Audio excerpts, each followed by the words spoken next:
Bonjour à tous and welcome to this video all about the French verb falloir. Now, falloir doesn't have a nice, easy translation in English, and in a lot of cases there are other words that you can use, so it can be very, very tempting just to avoid it and never use it.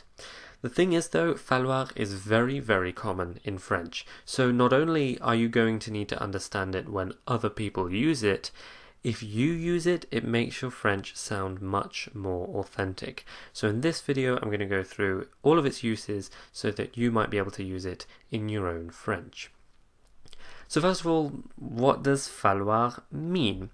The thing is, if you look up falloir in a dictionary, you get a lot of entries. So for example, on word reference, you get be needed, need, have to do, need to do, must, be necessary, ought to, should, and even more.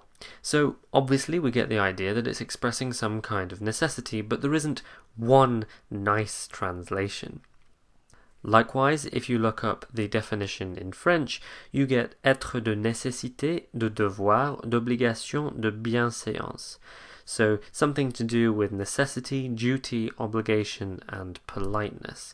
So we have an idea of what it means, but again, not one simple translation. So for me, I think it's better to look at examples and see how it's used and then just decide on how you would translate that into English. There doesn't have to be one word for the translation of falloir. Before we get on to that though, let's have a look at the conjugation of falloir. The nice thing about this verb is that it is impersonal, meaning that it doesn't have a je, tu, nous, vous, il, elle form. It only has one conjugation, and that is with the third person singular, il. This il doesn't mean anything, it doesn't refer to anything or anyone, it's just it. Take for example the verb rain in English. You don't say I rain, you rain, we rain, they rain.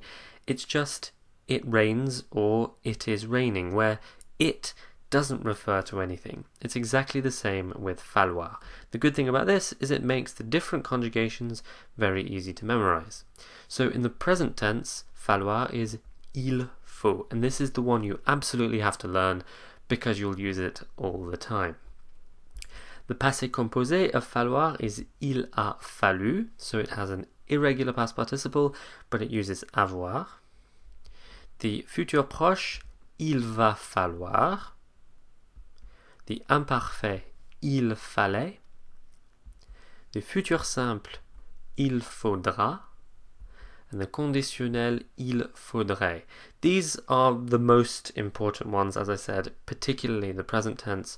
Some others that you probably won't use as often, but still are worth knowing. The subjunctive is qu'il faille.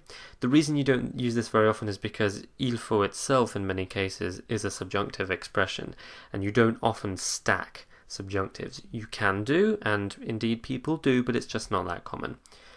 And then the passé simple, il fallut, and the imparfait du subjonctif, il fallut with the circumflex, these you will never use in speech. It would be very odd if you did, but indeed you will read them, and if you're writing something very formal then you might choose to use them, but those are not really worth learning. The ones that you want to know really are the ones on the left. So the first use of falloir that we're going to look at is to express general necessity. And this in English can be expressed in many different ways, and you'll notice when I translate the examples that we see, I'll use different words in English, and that's exactly my point. There are many different ways to translate this, and it's really just better to get a good understanding of how it works and the idea that it expresses rather than the exact equivalent in English.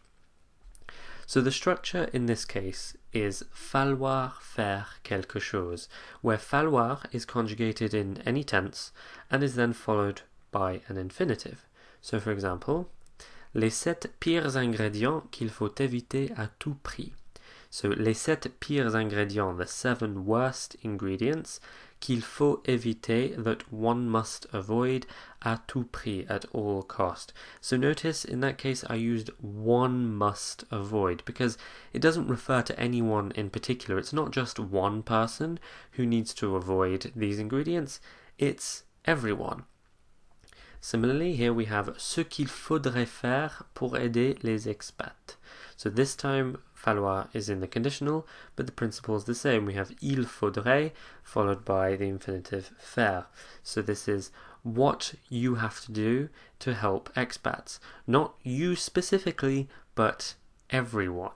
Now, of course, it doesn't literally have to apply to the entire population.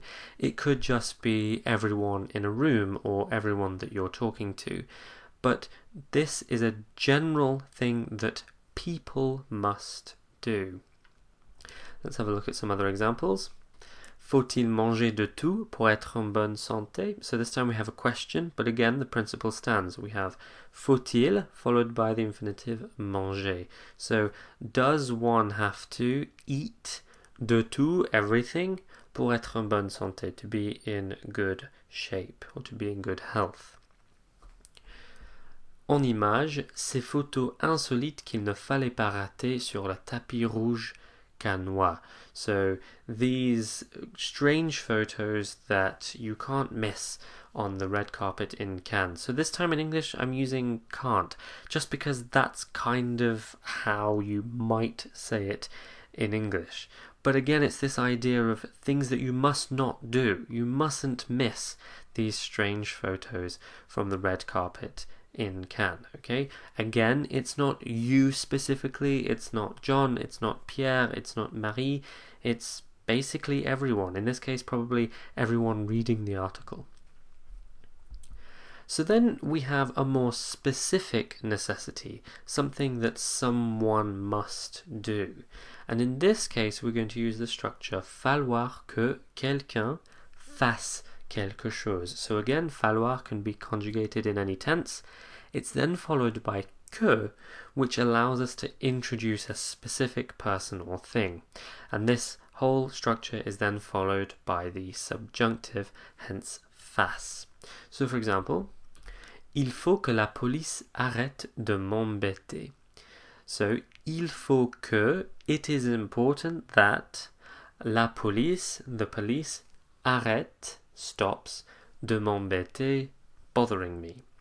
So if we said il faut arrêter de m'embêter with the same structure we used before, that would be generally people have to stop bothering me. But in this case we want to specify that it's the police that need to stop bothering me. So we use il faut que la police arrête de m'embêter. And arrête here, even though you can't see it, is in the subjunctive. Another example, immigration. Il va falloir que le gouvernement soit courageux. So, il va falloir, this is a future proche, it's going to be necessary that. It's a little bit clunky, but let's go with it. It's going to be necessary that the government be courageous, be brave. Or the government is going to have to be brave is probably the better translation in English. The point is, again, you have il va falloir que, new subject, le gouvernement, subjunctive, soit courageux. Some more examples. L'air d'Hamilton, si tu veux être intelligent, il faut que tu aies peur. So, si tu veux être intelligent, if you want to be intelligent, il faut que tu aies peur. You must be scared. So here, il faut que tu, it targets you in particular. And then we have et, which is the subjunctive form of avoir peur. So you must be scared.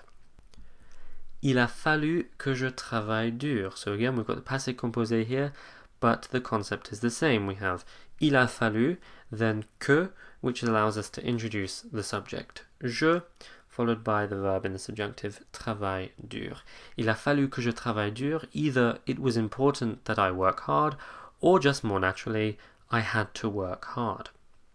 And on top of all that, falloir can also be used to express the need for something, in which case we use the structure falloir à quelqu'un or falloir à quelque chose. So for example, il faut à l'industrie aérospatiale française un socle militaire. So you do have to kind of read this one backwards. A good translation would be the French aerospatial industry needs a military base. So it's not very intuitive for a native English speaker, but it's very, very French and really quite a common way of expressing need. Another example, I quite like this one. Il faudra à la France un président fort en 2017 pour faire contrepoids à l'un de ces deux huluberlus. So, il faudra à la France un président fort is France will need a strong president in 2017 to balance out one of these two weirdos, I guess. Crackpots. Huluberlu is someone who's very strange, and I quite like the word. But the point is, with falloir here, il faudra à la France, France will need. It's kind of backwards, but that's how it works. Let's have a look at a couple more. Sarkozy à son équipe en 2006, il me faut un noir, ou mieux une noire, rapporte Roselyne Bachelot. This is really rather a controversial sentence. So Sarkozy à son équipe en 2006, so Nicolas Sarkozy to his team in 2006, il me faut un noir, I need a black man, ou mieux, une noire, or better, a black woman, reports Roselyne Bachelot. So if you ever wanted an idea of what kind of person Nicolas Sarkozy is, there you go. But despite the controversy behind it, this is a really good demonstration of how the structure works. Il me faut un noir. Il me faut, I need, un noir, a black person. Another slightly less controversial example, il lui fallait tout de suite. Avec les femmes, Napoléon était impatient. So, il lui fallait tout. He needed everything. So, note the use of the indirect object pronoun here, lui. So, il lui fallait tout. He needed everything tout de suite, straight away. Avec les femmes, Napoléon était impatient. With women, Napoleon was impatient. So this is, like I said, not very intuitive for the English speaker, but it's a very nice, very concise way of expressing need. So there we have it, the various uses of falloir in French. Of course, there's almost always an alternative. Instead of using falloir, you can use devoir, you can use avoir besoin de, but as I said before, falloir is very, very common, and particularly French, I find, and I think if you can incorporate it into your French, you'll make it sound much more authentic. As always, if you have any questions, please do not hesitate to ask them, and until next time, à bientôt.